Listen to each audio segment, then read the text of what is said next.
You'll get so confused that you'll start into race down long wiggled roads at a neck-breaking pace and grind on for miles across weirdish wild space, headed, I fear, towards a most useless place, the waiting place, for people just waiting. I entered a contest called Pitch Wars and I did really well. I actually ended up getting a ton of agent requests and winning the middle grade category. It was at that point that I was like, yes, I've done it, and then all of the rejections started flooding in. You just kind of end up reading over the rejection, accepting it for what it is, and saying to yourself, not this one, but the next one. So chapter 2, POV is Emmeline Black.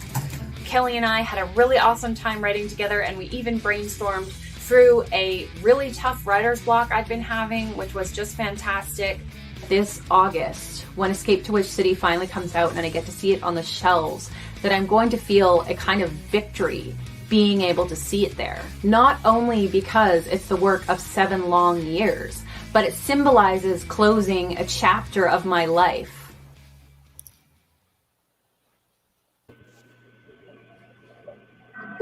Hello, WordNerds, and welcome to a very fun live chat. Today is our live stream launch party for our Erin Latimer's new middle grade. Yay! Excited to be here. Megan made that incredible video that you just saw. It was absolutely wonderful. Close to tears to start off. Aw, I should have warned you more. So, I mean, thank you all for being here. I know we're all so excited for this to hit shelves. So we're going to be just celebrating today. We're going to have a Q&A a little bit later. So if you have any questions you would like to ask our author of the hour, please leave them in the comment section. And we're also going to be doing some giveaways, so make sure to stay tuned for that.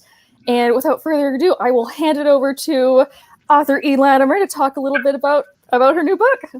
Thank you, Rachel, for that introduction. And thank you guys for doing that video. I'm like seriously like tearing up here. I'm like, you get me so emotional, and then they're like, okay, go. I'm like, oh my God. So yes, that was the 7-year, boiled down into, several seconds there, but a 7-year process. This is Escape to Witch City.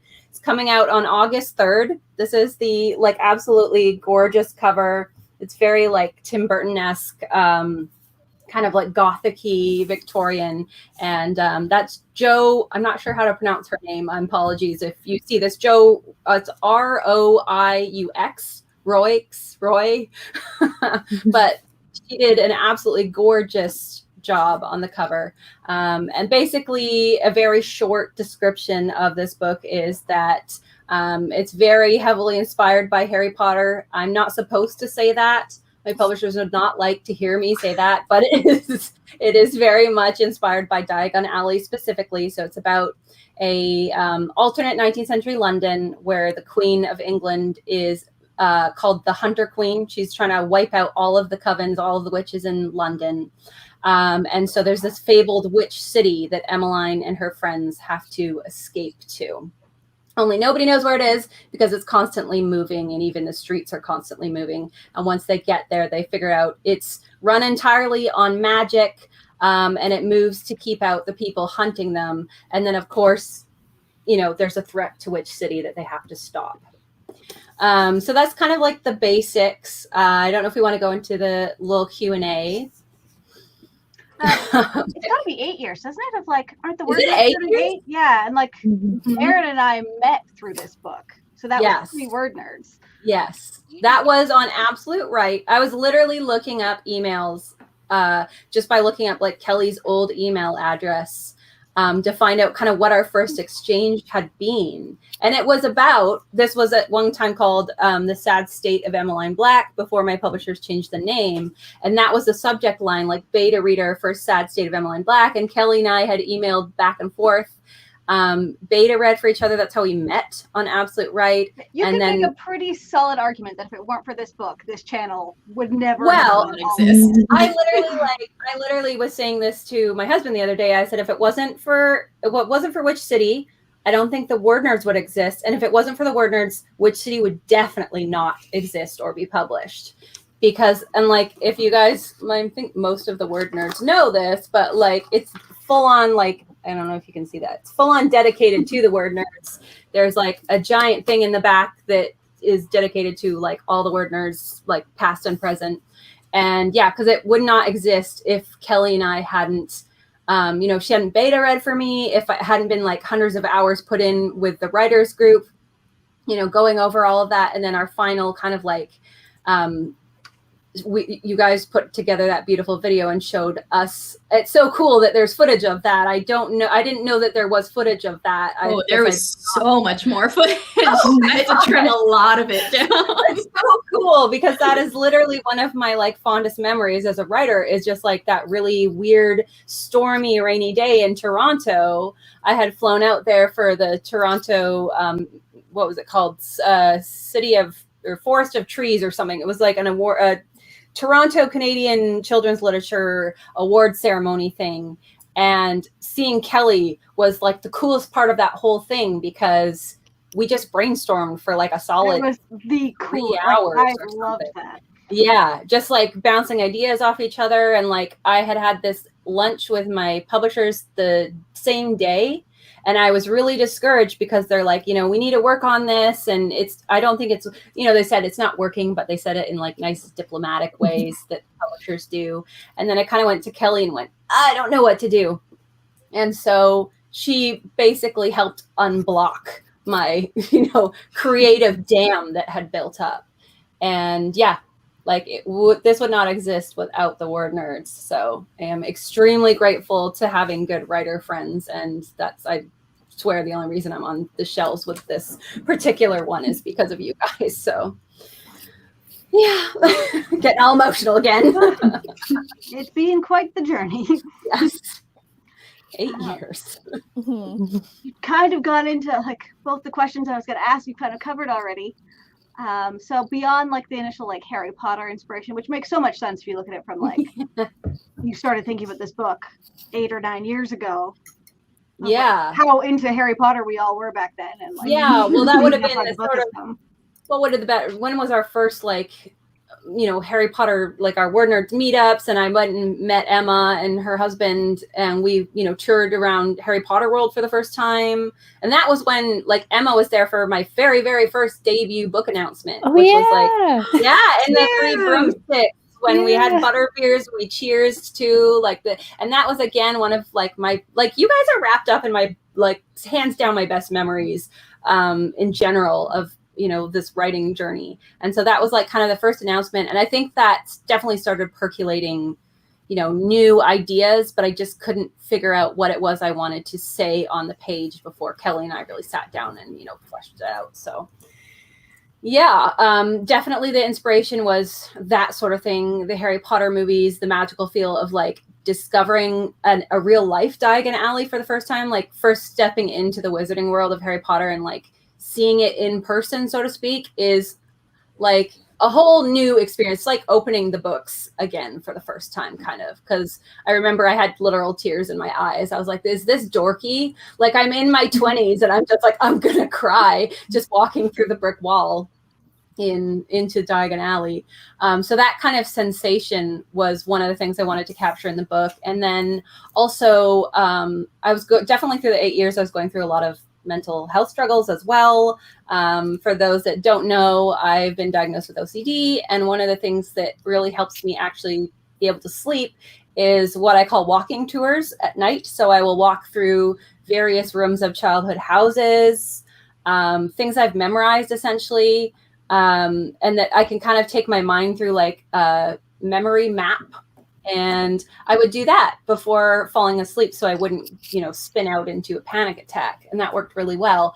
And I got sick of that, though. I know there's only so many childhood houses you can walk through at night. And so I started making up my own city and putting together like street by street and all the different buildings and all the different magical shops. And that was literally what Witch City turned out to be. Just kind of like the slow construction, which sounds insane to me when I say it out loud. It's like, oh, it was the city in my head. So, but yeah, that was part of the inspiration as well, for sure.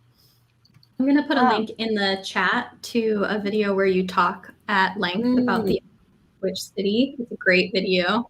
Yeah, that makes me sound a little less insane, like, because I had planned that out, that video, so more articulate.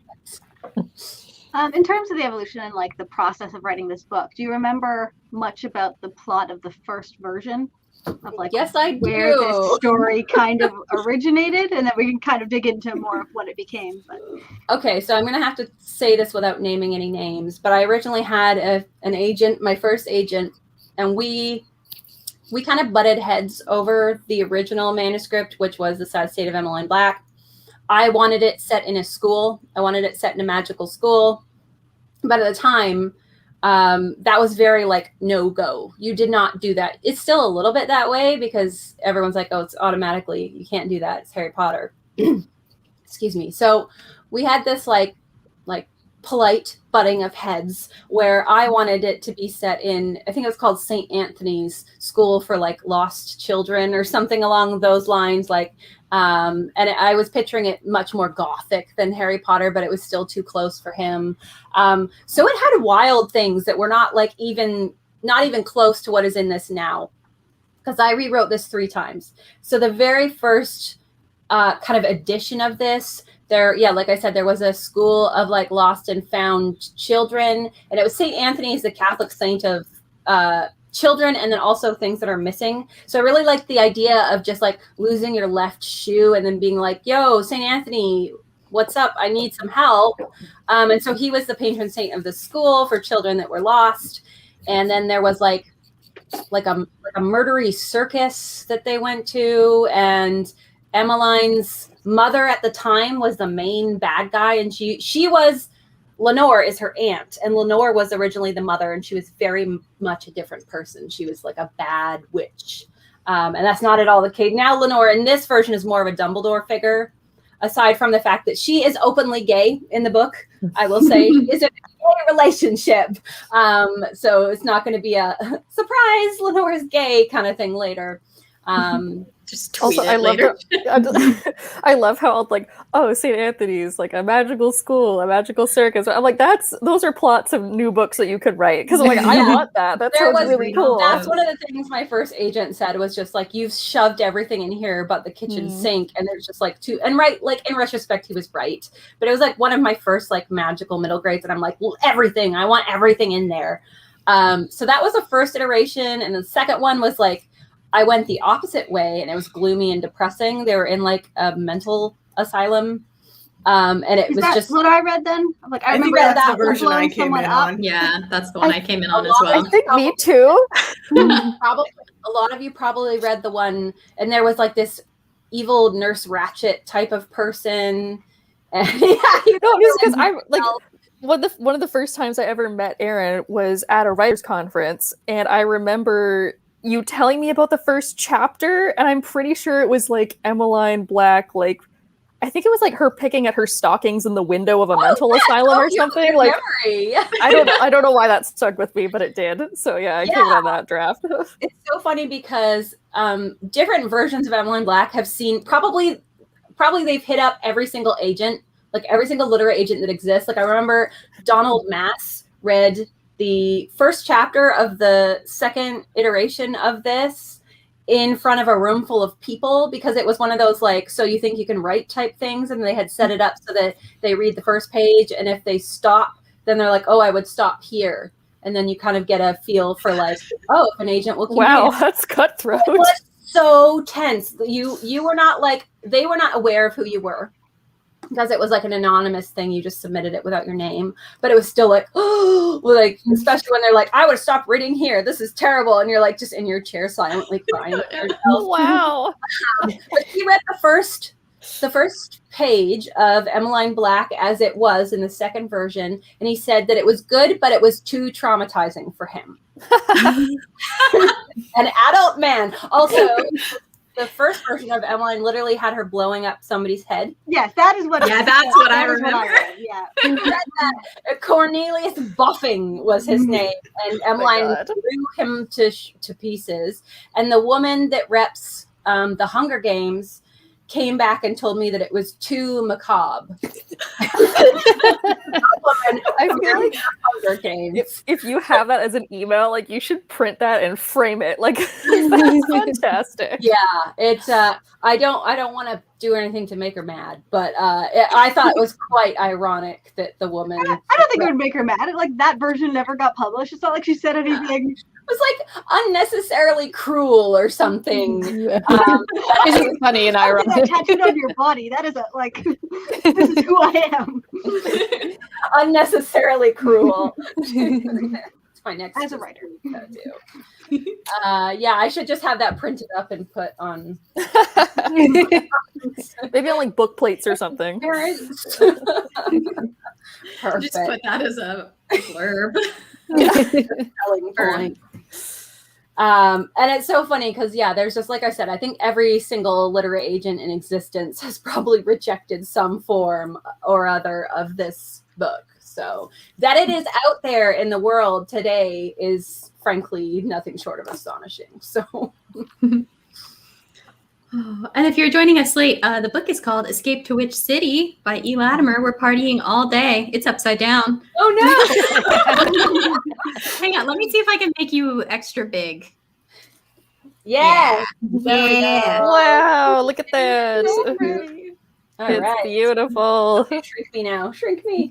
And there's a link down in the description box to a page where you can find all the details. There's a description of the book if you missed the description earlier. There's also purchase links.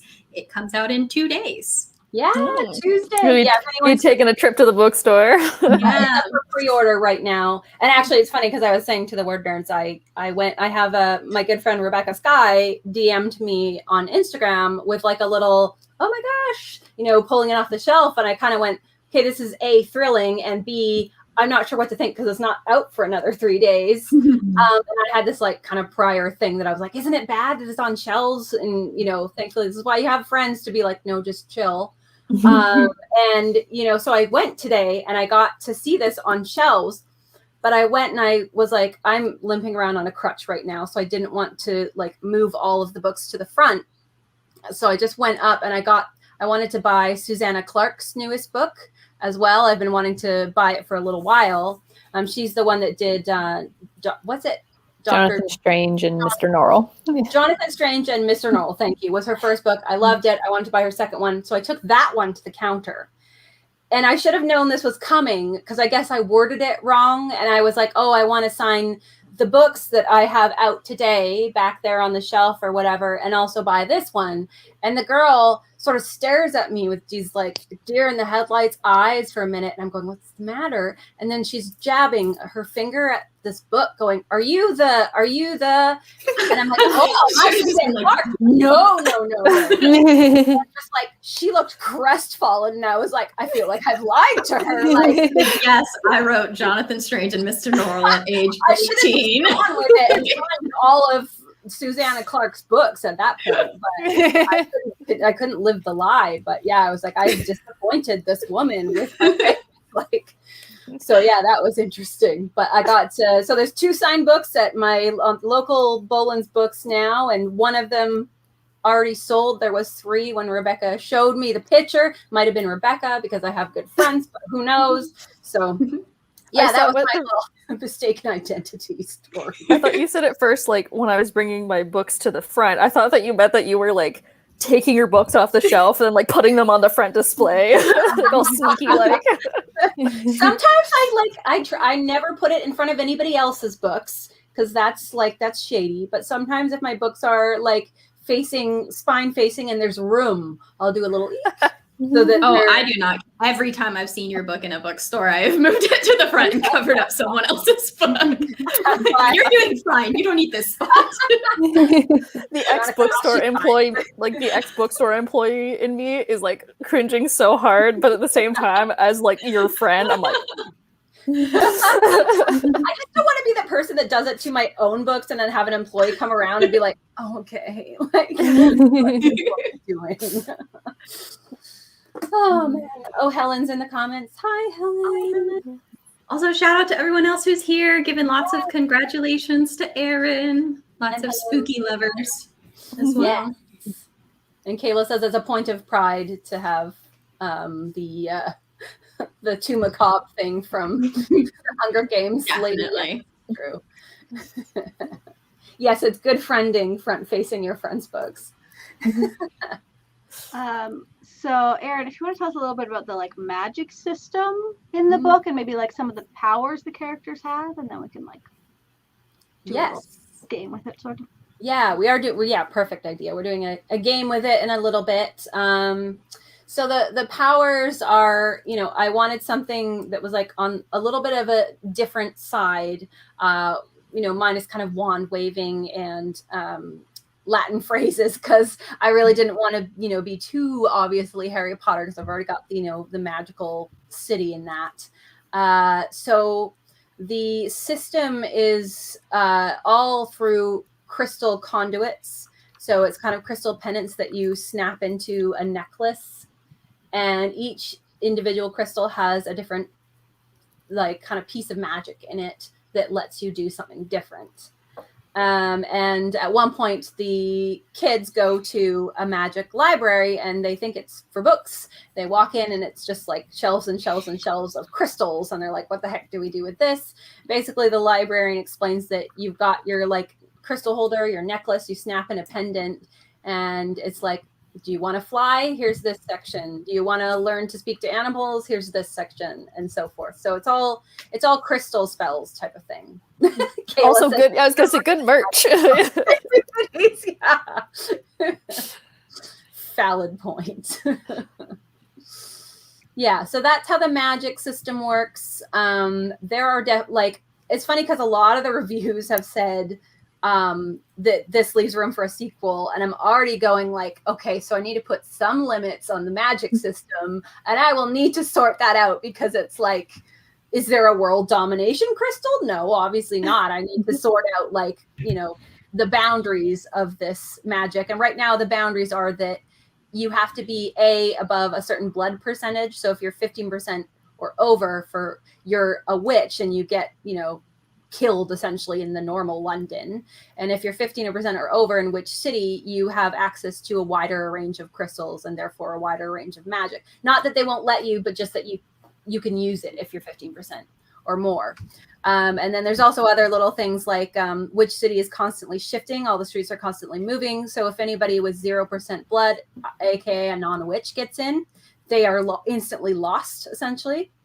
Because you can only navigate the streets if you have a certain blood percentage of magic. So for everybody else that's 15 or below, they get, you know, like a little kitty or a rat or some other form of familiar that leads you through the streets, because the familiars can tap directly into the magic without a conduit. So yeah, it's going to get more complicated, I think, if there's a sequel. Before we move into the game, I understand that you have a part that you might be willing to read to us. For reminding me. So I'm live reading. I'm going to start. It's only going to be a quick 3-minute one tops, just because it is, you know, virtual. Do you want to be in solo layout, or do you want us reacting to it? Let's just not zoom in on me. Okay. That's a little too intense. So. Okay, so this is chapter 1. Emmeline Dorothea Black. The shrieking voice echoed down the wide hallway leading up to the kitchen doors. It startled the kitchen's cat, a gnarled old Tom who'd been investigating an interesting stain on the floor mat at the entrance, and it made Emmeline Black jump and fumble the tea tray from which she'd been stealing strawberry tarts. There was a sharp crack as the tray hit the dessert cart, and one of the tarts she'd been squirreling away into her sash hit the carpet with a sad little splat. There was no time to mourn the loss of the pastry, though, because another harpy scream came shortly after the first, considerably closer this time. Emma whirled around, abandoning the desserts, and ran full tilt down the wide hallway that led to the East Wing. Her mother hated the East Wing for the same reason Emma loved it. It had been built after the rest of the castle by her uncle, Queen Alexandria's husband, now dead several years. The king may have been a little mad, Emma privately thought, but in the best possible way, because he had constructed a sort of warren, with a vast network of strange crooked hallways and wildly looping staircases. Most exciting of all, at the very top of the East Tower was the palace's largest library. There were so many places to hide from her mother, and more books than one could possibly read. The best sort of combination. Emmeline Black, I know you're here somewhere. The note of hysteria in her mother's voice gave Emma a tremendous burst of speed, and she took a reckless left at the next fork in the hallway, her flat shoes sliding on the tiles. She knew exactly why her mother was trying to find her, and she wasn't the least bit interested in being found. Isolde Black had been trying to pin her down for ages in order to talk about the sentencings. Tonight, every member of the royal family would be in court. Emma dreaded court sentencings, not just because the queen would be handing out punishments for witchcraft, though she found these increasingly unnerving since it seemed that anyone could be accused of magic these days, but because her mother seemed determined to wrestle her into a series of increasingly absurd outfits each time. She had 2 outfits for this week, one for court and one even fancier for testing day. The thought made her feel a little nauseated. She'd seen tonight's dress and it was bad, so she could only imagine the testing day ensemble. The high, starchy collar, the ridiculous puffed sleeves, the ruffled, well, everything. No doubt another fight would ensue, with screaming and tears, and maybe something would smash this time, but there was no sense in having that fight until she absolutely had to. Another left, a right, 2 more left. She was breathing hard now, but her mother's horrible shrieking did seem to be growing fainter. After another few seconds, she let herself slow to a walk, which was necessary because the hallway was becoming steeper and steeper. Eventually, it turned into a staircase, but it was bizarrely constructed, as if the person building it had only just remembered at the last second that it was supposed to be a staircase. At the top, the stairs smoothed out into another hallway. This one was even wider than the last, furnished with the pale green wallpaper and glossy marble floors. The rest of the palace was decorated almost entirely in rich purples and golds, so this felt rather like a breath of fresh air. The corridors here were just as laden with thistle as the rest of the palace, so she could see the purple flowers lining the tops of the wall sconces, but the east wing was mostly ignored, and the plants had dried and crumbled. Queen Alexandria seemed content to simply pretend her husband, and by extension, the wing, had never existed. If Emma stood on her toes and peered at the top of the nearest cabinet, she could see one sad bunch of flowers shriveled nearly to dust. When she'd first discovered the newer wing several years ago, she'd noticed how different it felt. Here, the air seemed fresher. Within minutes, her head had felt clearer than it ever had, her limbs lighter. She wanted to skip down the hallways singing at the top of her lungs. She'd felt somehow vibrant, positively bursting with energy. Over the years, she'd put 2 and 2 together. Even being in the same room with the thistle seemed to drain her. The fresher the plant, the worse it seemed. Thistle was meant to affect witches, to drain their magic, to weaken them. Of course, it was technically toxic to anyone if consumed in great quantities, so it could be that Emma was just sensitive. Allergic, even. At least, that's what she told herself. That is the first 3 pages. Do you think she's really just allergic? The end. Also, the dress kind of sounds great. So it's exactly everywhere. my fashion. Puff sleeves, high collar, yes please. I'm sweaty. You did great. I can't wait to read it. Yes. Thank you. I did not think that reading over like virtual space would be scary, but it still is, because your brain is just like, which word am I going to say really Which one will I embarrassingly mess up? wrong? Well, the Wi-Fi connection didn't cut out, so you're going. Yeah. That's Oh, right. yeah. No, I didn't even think about that before I started reading. It was the most intimidating for Witches of Ash and Ruin, because not only was it like, here's a new city we've thrown you into and you're going to read in front of an audience. It was like, I have stupidly put 56 billion Irish unpronounceable words in here. I now have to pretend I know how to pronounce. So this was better comparatively. So we've got All right. games. Shall we move into the games? The games, yes. Okay. So how we're going to do it is essentially whoever comes up with a great answer that we will, as the Word Nerds, collectively pick from the comments, will be the winner of a free signed copy of the book. So we got 2 games. We're giving away 2 books. And if the Word Nerds want to kind of pitch in as well with our own answers, I think that could be fun, and also give people a bit of time to figure out what they want to. Are there any international restrictions? Not at all. No. Awesome. Ooh, worldwide, baby. I will send worldwide. Yes, just this Excellent. time. Okay, so for the very first game, okay, so which city has quite the selection of magical shops. The Push Broom Inn serves the finest magical memory tea, which is guaranteed to make you relive your favorite childhood memories. If you could invent a magical tea, what would it do to your customer when you serve it to them? It doesn't have to be bad. That sounds so bad, like poison. It would do something magical and fun. There's a play on words here that I haven't quite got to, so I'll make it like a group.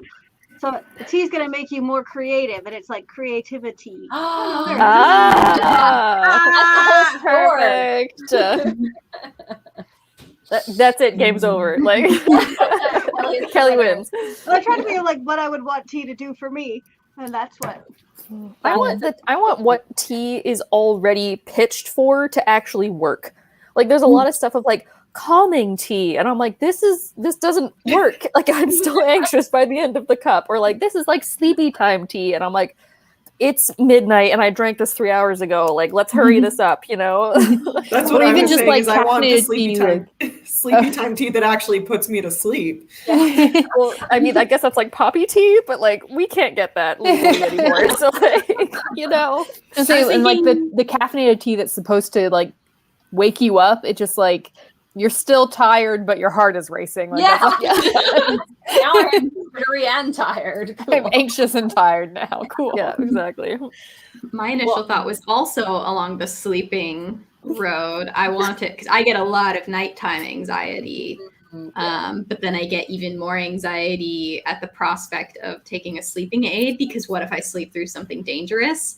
So this tea is going to help you sleep all the way through the night unless something dangerous is happening, and it will allow you to wake up. I would like that.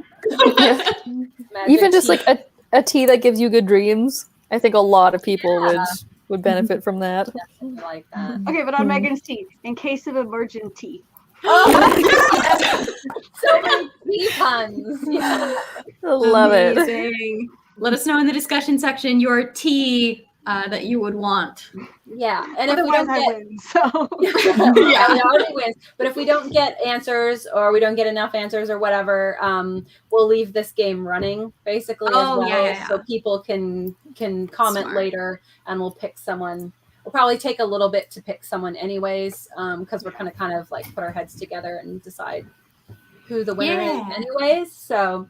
Yeah, so if you're watching this after the fact and we're not live anymore, please put it down in the comments. And also a way to get in touch with you. Yeah, my I have a form, and my email is also on elatimer.com. Okay, perfect. Yes. Also, you can or Instagram at me or whatever, and I will see it. So I figured out my answer to the tea question. It would be teas in like different colors, and you drink the color that you want your hair to turn. That's amazing. Yes. Kelly, name that tea. That one's just beauty. This is the best day of my life. We're on a roll. Like we should open a tea shop, except we can't actually make all of these. I can't actually make them magic. But you know what? If I do get to do a sequel, which I'm like super duper crossing my fingers for, we could have the WordNerd's tea shop in which city? That would that'd be cute. It's a new competitor's tea shop. Yeah. By the way, Push Broom. Push Broom Inn's like got way more chaos. Now you have a plot for a sequel. Competing tea shops. That sounds like something I'd read, to be honest. Yeah, that sounds adorable. Sounds amazing. I think I would want tea that gives people good news by the time that they finish their cup, their mug. Ooh, I love that. I also like the idea of like a luck potion, like luck tea. Yeah. I don't know what that would be called, if Kelly can come up with a Come on, Kelly. a lucky tea name. I don't know yet. We'll get there. Luck of the Irish breakfast tea. There we go. Ooh, thank you for this hot cocoa recommendation in the discussion section. Ooh. Plus, hot chocolate is nom, so. Ooh, and Griswold. Go ahead. No, you go ahead. And Griswold said, a tea that would give you foresight into what you'll be doing 36 hours from the moment you drink it, but it only lasts for 2 minutes. That's so weird, and I really like it. I love the caveat. Oh my gosh. Yeah, because that's a good amount of time to like write stuff down, or like there always has to be some kind of like caveat to that, like but you only know it for 2 minutes. But it's not like you forget it, so that's true. Yeah, but you only see 2 minutes of that time 36 hours from now. So what if you just drank it and it was just like blank? There's your story. There is your sequel. That's a very good one. I like that. And you're like, can I trust the prophecy tea or no? Exactly. I'm just like inventing 10 new stories every time you guys suggest something. Prophecy. Positivity. Hey, there you go. Give you a new life. It's just drugs in a teacup. I think my favorite's going to have to be the creativity or the hair color tea. Not that's not the one I'm picking for the winner. It's just we'll buy our books. It's fine. Yeah. I'm pretty sure I owe Kelly a book anyway, so I sent that one to her anyways. So that's literally on my to-do list. By the way, Kelly is send Kelly which city. So I will also buy a copy, but I'm happening anyways. Okay, so yeah, keep in mind this game is open for, I don't know, a week or so. So I want to say we'll announce next. Yeah, we'll announce at a later date, maybe even on Sunday, next Sunday, if we want to do it then. So you guys, if you're seeing this and it's not live still, feel free to leave your answer below anyways. So our second game is which city's library, the Edward A. York Library of Charms, Enchantments, and Witchery, is full of crystal amulets. Inside each one is the magic for a specific spell. Emma and her friends explore the shelves and find a section for transformations, flying, invisibility, animal communication, and learning new skills instantly, among other things. If you could pick one charm from the library and it could be anything you wanted, what would you want it to do? So you do not have to pick out from just, what's listed. Those are I love the learn new skills instantly one. I would have very useful. When I read that, I was like, oh, that's a Kelly. Although when Erin was reading it and read Emma and her friends, like I pictured Emma, I'm like, where's her friends? I know. I was going to say, one reason that I am excited for this book to be out and done is that it won't be so confusing for me anymore. Because like every time we're all just like talking and like post chat or something, and Erin's like, Emma this, and I'm like, wait, what? What did I do? Call it Emmeline from now on. So what? Yeah, this was before I knew Emma. Yeah. And at this point, I do make sure that I don't ever have a main character. What was that? Named after the WordNerd. We can only pretend it's a coincidence once, and then we'll get suspicious. I'm trying to put something on our Instagram right now. At this point, but if it gets really famous and when it becomes like this really popular movie, I'm going to tell people that you named the character after me, that she's actually based on me. Yes. The funny thing is, she doesn't look that far off from you. She's got like long dark hair, pale skin. Sorry, Emma. It's true. Well, Emma's going to be playing her in the movie adaptation, obviously. Very much aged the character up. In later movie adaptation. Maybe Emma, you can play the aunt or the mom or something. Yeah, it's funny because I try I have legit just looked up names and been like Megan and then been like, nope, can't do that. Not that one. It's real weird, real fast.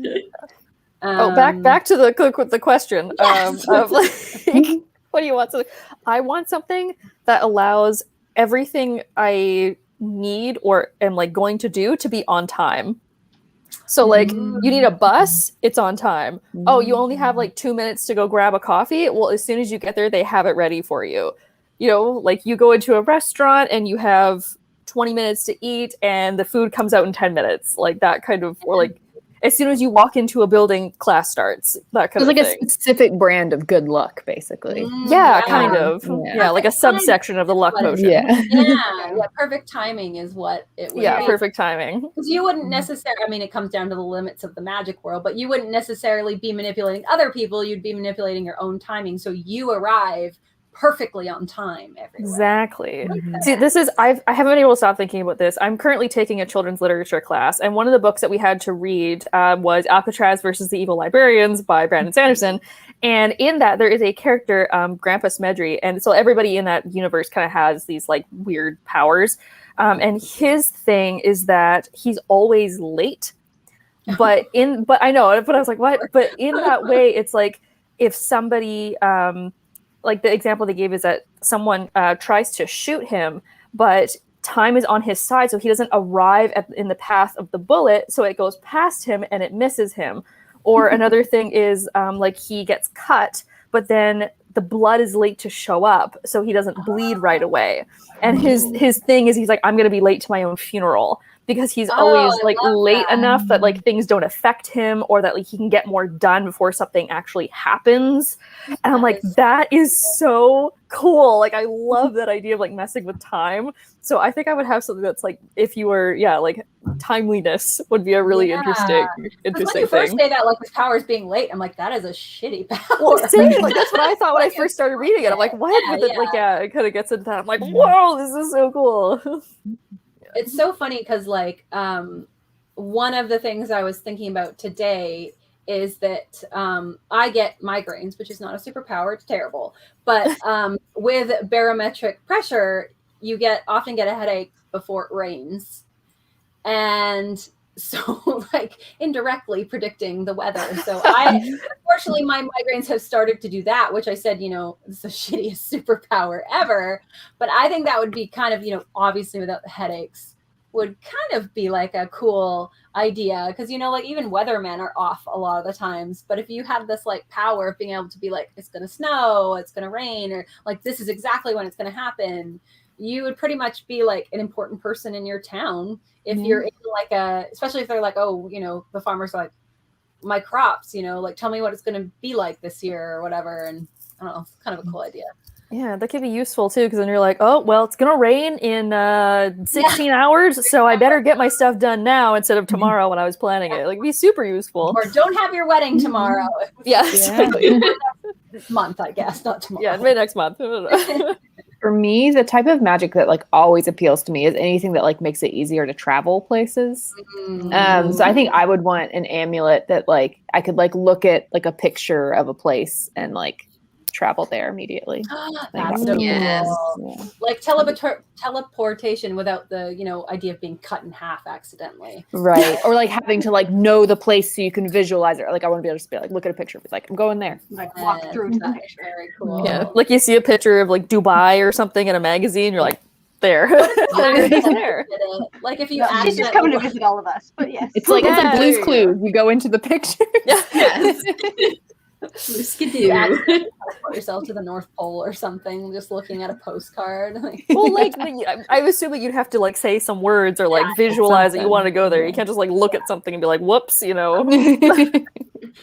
If it's a crystal, you have to snap it into the thing, and then there you go. You wouldn't just like whoop. Actually, one of the other things that's actually in the book is like, because like Emma said, like ways of transporting yourself. In which city it's like a combination of foot traffic and flying. I did originally have them on brooms because classic witchiness, but as usual my publishers were like, oh, to Harry Potter, like back away. Oh my god, J.K. Rowling does not own brooms. Like stereotype for that has been around for so long. I know. Oh my god. I know, but I love my publisher. I love them so much, but they are and every publisher is like this. They're very much like, it can't be too much like Harry Potter, or people, because they're right. People in reviews will be like, this is basically a Harry Potter knockoff, right? You don't necessarily want that in every review. It's been so long since Harry Potter. Yeah, well, yeah, right. Just because she made wizards popular doesn't mean that like she owns wizards. How many like white men have like written Lord of the Rings knockoffs at this point, basically. Yeah, You know? exactly. Yeah. Do you know how many Spider-Man movie we've made? And I liked all of them, but we've made so many. There have been many, many, many. But I kind of like what happened anyways. I like what came out of it because they sort of fly Mary Poppins style, where they're just kind of like levitating basically. And so they're kind of like, it looks like a normal street view type thing, but nobody is actually on the ground. They're doing, there's shopping up there and there's kids running after each other up in the air, and there's like a second level of shops that are for people that are flying. I love that. Yeah, and I really had fun with that, and like because I kind of like, how you fly in dreams, like everybody flies differently in dreams. You either like Superman it, or you swim, or you bounce. You swim. Are you a swimmer? I alternate between jumping off of high things and kind of doing like the Superman thing. So that's what I used in the book. Is there's a whole flying section for crystals, and you can pick out what your style is essentially.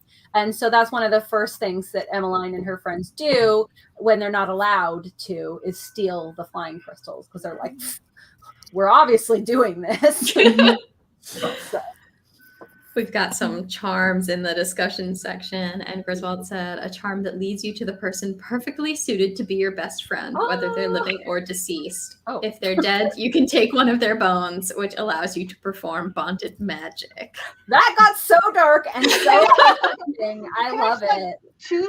That's a whole book. Right there. It like takes you to your soulmate and they're dead, and you're like, uh-oh. At least I get to do cool magic. Yeah. Bone magic. Dead people aside, I feel like TikTok already has that ability of like, it knows who is most like me, and it won't it tell absolutely knows. Oh yeah, for sure. For dark bone magic, and I was like, I'm not That too. They know that too, yeah, for sure. Just look under the hashtag vulture culture, like. I was gonna say bone talk, but vulture culture is good too, I guess. Bone talk? I don't know if there's a bone talk, but that would be very funny if there was. I'm worried bone talk would get you something different. Maybe. This is a middle grade chat, everyone. We're moving on from this. But if Kyra hadn't pointed that out, I 100% would have looked at it. Thank you for that. Misty Kate said, so many misunderstandings happen when texts are taken the wrong way. I would need a spell that would make everything I text immediately understood. Oh, counter spell for lost in translation. That's a good idea. Actually, I just saw this the other day. It was a video that I was watching on autism and the ways that of like communication.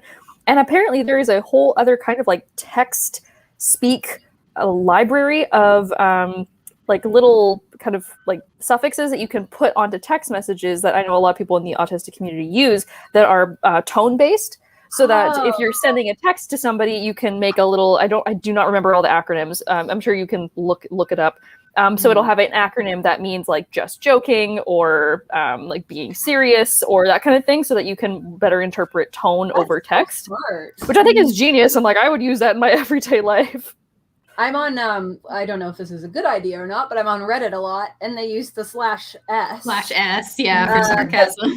Because people legitimately are like, what's the matter with you? And you're like, I thought that was obviously sarcasm, but okay.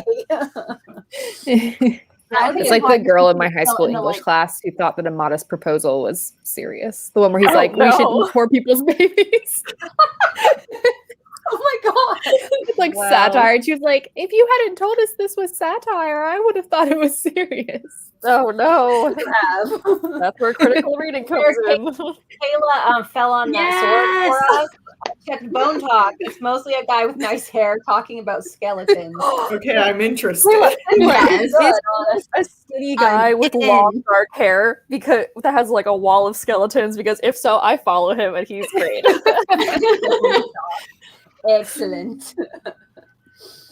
Okay, so I'm trying to think of what my crystal would do, because I didn't actually come up with anything. I feel like I would other than the whole book. Yeah, like the world. It doesn't count. I feel like though, if there was one, I would have to pick from two, because if I could only do one, it would either be flying, or it would be like a crystal that you just snap in place and keep there all the time. And it would just be like, you would be chill all the time. Like if you're normally like an anxious, jittery person, you would just go boop and you'd have this necklace and it would just all the time and you'd be like yourself still, but you would be chill you know? Sort of like an SSRI but jewelry. I want one. No prescription needed. I want one that will help me for 24 hours have confidence and the ability to run my author social media as well. Oh my God. A marketing charm. Every time I get on Twitter, I'm like, am I using this to meet people? Am I using this for marketing? I don't know. Guess I just won't use it. Okay, you just inspired me because I like the idea of a charm. So you put it on, and if you're like an awkward bean, then you're like suddenly outgoing for 24 hours or whatever. And it's like still you, but you don't get embarrassed as easily. You're the outgoing version. Yeah. Like, when you get a few wines in you, but less obnoxious, Or maybe like not like a productivity charm, but like something like focus, like a focus charm. Yeah, but like it only works for like short periods of time. Otherwise, like it would overwhelm you. I'm thinking of like magic systems. Like it would overwhelm you if you'd have it all the time. So like maybe it works for like 6 or 7 hours, and you gotta like recharge it. You gotta take for it, a while, or you gotta take it off for a bit. And yeah, exactly. I was gonna say like Adderall, but again, jewelry. I think mine would be similar to a transportation thing like Emma. I strongly dislike driving. Like if I could get places as quickly as I could walking, as quickly as I could driving, but walking. So I would want to be able to like control the pace of my walk. Because I mean, sometimes you want to leisurely walk, and other times I would like to take a block and make that like a mile that I can go that quickly. So yes, 100%. Well, let's see here. If you're joining us a little late, just a reminder, we're talking all about Erin's book tonight. We're probably wrapping up soon, but we've been talking all about Erin's book. Show us that book, Erin. Oh, yeah. I'm like, where did I put it? Escape to Witch City. Beautiful. What a book. Yeah. And it comes out August 3rd. And you can pre-order it now, and they will send it to you, I am told. Yes. And pre-orders are so important. So pre-order it if you are able. Yeah. If you're me, you pre-ordered it and accidentally had it sent to your parents' house instead of your house. So well, now your parents get a great book to read. Yeah. And pre-orders are huge for authors. And also, if you do buy it and you love it or you hate it, leaving a review on Amazon is valuable as well. And last of all, if you do buy that, feel free to reach out to me if you'd like a signed copy, because I have tons and tons of book plates. I usually just sign a little personalized, like, hey, what's up? And my name, and maybe like a little catchy thing and a doodad. I usually doodle something. This time it'll be a stick man and a witch hat, most likely. So I love the idea of like opening the book and being like, hey, what's up, Latimer? Cool. Man in witch hat, because I have amazing drawing skills. I want a doodad. You said there were doodads. I want a doodad. Oh, a doodad. Oh, a doodad drawing. I thought the doodad was the stick guy. I don't know what it is. That's what I want. Okay, I will doodle a doodad for you. Yes. A doodle dad. Just reach out to me on any social media platform. I am online all the time, even when I shouldn't be. And I will send you a book plate. So it's like a signed book. Yay. Yeah. Awesome. Does anyone else have any questions for Erin? How does it feel having 3 books out? Pretty weird, man. Pretty weird. I keep stacking them up because I'm a dork, and I keep stacking them up on my bookshelf and looking at all 3 of them and being like, there's 3 of you. And then I thought that it would be a big deal. Like I would go into the bookstore and I would cry or something or carry on. But it was weird because it was beside like Witches of Ash and Ruin, and it was like just tucked in beside it. And it's just like the little spinies. And I just kind of stared at it and was like, well, it's there. And I don't know what I was expecting, like a big emotional thing. But I didn't know at the time you were saving that for Megan's video. Yeah, I was just about to say, I did get really teary with that video that you guys just played. So, so that was my emotional moment. And I'm like, if you're tuning in and you're not real familiar with us, I do not get emotional. So it's just not something that usually happens. So Megan and Kelly. Maybe before we wrap this up, now that you have 3 books out, are you able to maybe give us a sneak preview of maybe another project that you have on the go? That is a good question. I don't know how much I'm allowed to say, but I'm going to say it anyways, and Penguin Random House might get mad at me, but the one I'm working on right now, that's part of the reason I was kind of joking to my husband about the weather sensing migraines, is because the main character of this new one is I'm calling it my Sapphic Storm Chasers book. It's about a girl that can sense storms, basically. And they get hit with a really brutal storm season. And she finds out through like really traumatic ways that she is descended from somebody from the Wild Hunt. If you're not familiar with the Wild Hunt, it's definitely a very cool mythology. Definitely look it up. It's, the origin of the Ghost Riders in the Sky song, if you've heard of that before. Either Odin's leading it or some, other, cursed human is cursed to lead the ghost hounds across the sky forever type of thing. There's a ton of mythology about it. So that's kind of what I'm doing right now. I'm doing a proposal right now for Penguin Random House. They're the ones that have asked for it. So it'll be kind of like a maybe not thing right now. It'll be a we'll see kind of thing. So, fingers crossed. So yeah, that's what I'm working on.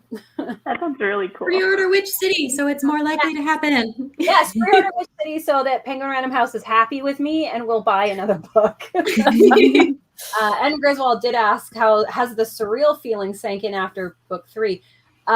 No. I was kind of like frustrated with myself actually for this one, because like I've been saying, it has been 7, or as Kelly said, probably about 8 years of working on this. And I think that's the reason that it's not sinking in very well. Because, for the second book, for Witches of Ash and Ruin, it was a lot of like, I'm going to hire an outside publicity person, and I'm going to do this, and I'm going to do that, and I'm going to talk to everyone about it. And this one just didn't feel like it was ever coming out. Like, it was literally a week ago, I looked at my clock or looked at my schedule and was like, oh, it's coming out in a week. Like, I just didn't clue in. And it still, I don't think, has fully sunk in. So I didn't. This is your second pandemic book is just kind of bizarre. Yeah. Well, this is the thing, is because, I was talking to my publisher, and people are still, it's post-pandemic, but it's still sort of the publishing has not like come out of it yet. Publishing is still in pandemic mode. They're still in. America. Yeah, right. I'm like, yeah, exactly. So the people that are releasing books right now are still like, bookstores are open, which is amazing. Like Witches of Ash and Ruin literally came out and then sat in the bookstores when they were empty and closed for like most of its life. So to not have that happen this time with this one is amazing, and I'm like eternally grateful. But it was a case of talking to my publisher and them going like, well, no one's really doing anything right now, and do you have someone else that can do your launch? Because for the first launch was Barney Gray, was like, it was a little thing, it was cute, my publisher did put it together. The second one was a tour. This one, they were like, we can do nothing for you, essentially, because it wasn't the publisher's fault. Bookstores just aren't doing anything unless you're J.K. Rowling right now, right? And I'm like incredibly lucky that I have the WordNerds to do a launch with and have a party with, because, got really lucky. So deserve to celebrate this book. So. Well, and I said to the WordNerds, I don't think that I could have had it happen in a better way. Like, this is so much better than if it had been through a bookstore, where I was just meeting the people for the first time. I love bookstores, but like, you guys have been with me literally for 8 years through every single step of this process. So it makes so much sense to have this be how it launches, right? So yeah, no, I'm very, very happy with the launch of this one. Each one has been unique and crazy and incredible, and this one is just as good as the other two, even though it's different. So yeah. We're all so happy that we could be a part of this very special launch, and thank you everybody who is tuned in tonight to celebrate the launch of Escape to Witch City by lovely E. Latimer, which hits shelves in 2 days, which is very exciting. No. So remember to leave your comments for our 2 questions in the comment section, and we will get in touch with you after about a week or so. Allow people to catch up and to watch. We got 2 signed books on the line for those winners. So if you want one of those, and also if you want a signed book plate, make sure to reach out to Erin. She's on Instagram, on TikTok, or you can email wordnerdsvlog@gmail.com. We'll check that. Yes, if you want one of those. Yes, Okay, pull that up. Yeah, sorry, I know I just did it off the cuff. Most places. I'm everywhere on this one, so if anyone wants to contact me that way about getting some free book plates, since I usually include swag and stuff, so witchy stickers and stuff. So awesome. And there's all right. Well, great. Thank you everybody for being here. We're all so excited for the release of this book, and here's to what is hopefully going to be many books in the future for our wonderful author. So, excuse me. Wow. We are going to be having yet another live chat next week. What's it on? I don't remember. Bad writer habits. Bad writer habits. Yes. So bring all your bad writer habits next week when we talk about that. Happy August. Don't know how it's already August, but that's a thing. And depending where you are in the world, you may or may not be experiencing a heat wave. So stay cool. Happy summer. Thanks for being here tonight, everyone. We will see you all next week. Happy reading and happy writing. Bye. Bye.